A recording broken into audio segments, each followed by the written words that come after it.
আহি আছে ভোগৰ ভোগালী।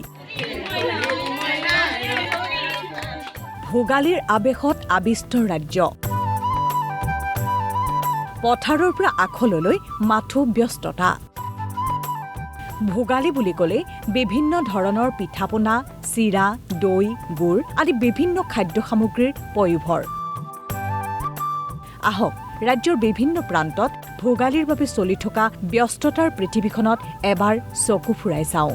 ভোগালী কাদৰাৰ প্ৰস্তুতি জীয়ৰী বোৱাৰীৰ। এইসকল চামুগুৰিৰ বোৱাৰী। এওঁলোকৰ হাতত এতিয়া অকণো সময় নাই, কাৰণ ভোগালী কাদৰিবলৈ এওঁলোকে এনেদৰে চলাইছে প্ৰস্তুতি। একলগ হৈ এওঁলোকে প্ৰস্তুত কৰিছে বিভিন্ন ব্যঞ্জন। মাঘৰ বিহুটো আমাৰ ভোগালী হয়, গতিকে ভোগৰ বিহু যিহেতু আমি সকলো ধৰণৰ পিঠা পনা আমি প্ৰস্তুত কৰিছো। আৰু আমাৰ পথাৰতো এটা পৰম্পৰা আছে বহুত, আমি আজোককা দিনৰ পৰাই বিহু আমাৰ হেমাৰবৰী অঞ্চলত আমাৰ ভোগালী বিহু অনুষ্ঠান কৰা হয়, পতা হয়। গতিকে সেই উপলক্ষে তাত আমাৰ ভেলাঘৰ সজা হৈছে, আৰু সেই ভেলাঘৰতো আমাৰ যি পিঠা পনা আমি এয়া বনাইছো তালৈকো নিয়া হ'ব। তাত যিখিনি অতিথি আহে তাত আমি এই পিঠা পনাৰে আমি আপ্যায়নো জনাম। আপুনি যদি চহৰত থাকে তেন্তে আপুনি হয়তো ঢেঁকী দেখা নাই, কিন্তু অসমীয়া সংস্কৃতিৰ সৈতে ঢেঁকীৰ আছে অংগাংগী সম্পৰ্ক। ঢেঁকীৰ চাবেৰে আহে বিহুৰ বতৰা। গহপুৰৰ বৰানী পথাৰত এতিয়া ঢেঁকীৰ গুমগুমনি। অতিথিক আপ্যায়ন কৰিব লাগিব, আনহাতে পৰিয়ালৰ লগতো জুতি ল'ব লাগিব বিভিন্ন পিঠাপনাৰ। গতিকে গহপুৰৰ বৰানী পথাৰত ঢেঁকীত পিঠাগুৰি খুন্দিছে এওঁলোকে। যান্ত্ৰিকতাই ক্ৰমান্বয়ে নোহোৱা কৰি পেলোৱা ঢেঁকীটো এওঁলোকে এতিয়াও কৰি ৰাখিছে ব্যৱহাৰৰ উপযোগী।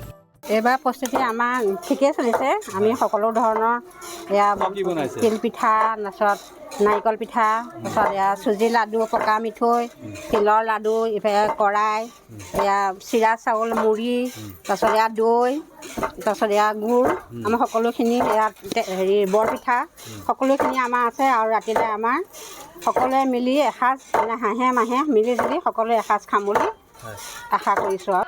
আৰু এয়া ধেমাজিৰ দৃশ্য। ঢেঁকীৰ মাতত ৰজন জনাই আছে অঞ্চলটো। ঢেঁকীশাল ৰজন জনাই আছে জীয়ৰী বোৱাৰীৰ কোলাহলত। চিৰা সান্দহ খুন্দাত ব্যস্ত গাঁৱৰ জীয়ৰী বোৱাৰীসকল। তিল পিঠা, ঘিলা পিঠাৰ প্ৰস্তুতি চলি আছে। মাজে মাজে উৎসাহত ঢেঁকীশালতে বিহুনাম জুৰিছে মহিলাসকলে।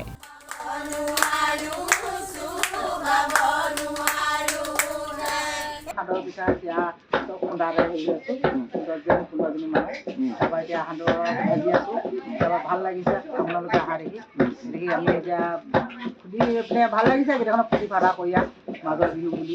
গুড় নহ'লে হ'ব জানো বিহু? প্ৰতিটো অসমীয়া পৰিয়ালক গুড় লাগিবই। আৰু এয়া মাছবাটৰ দৃশ্য। মাছবাটৰ গুড়ৰ এক বিশেষ সুনাম আছে।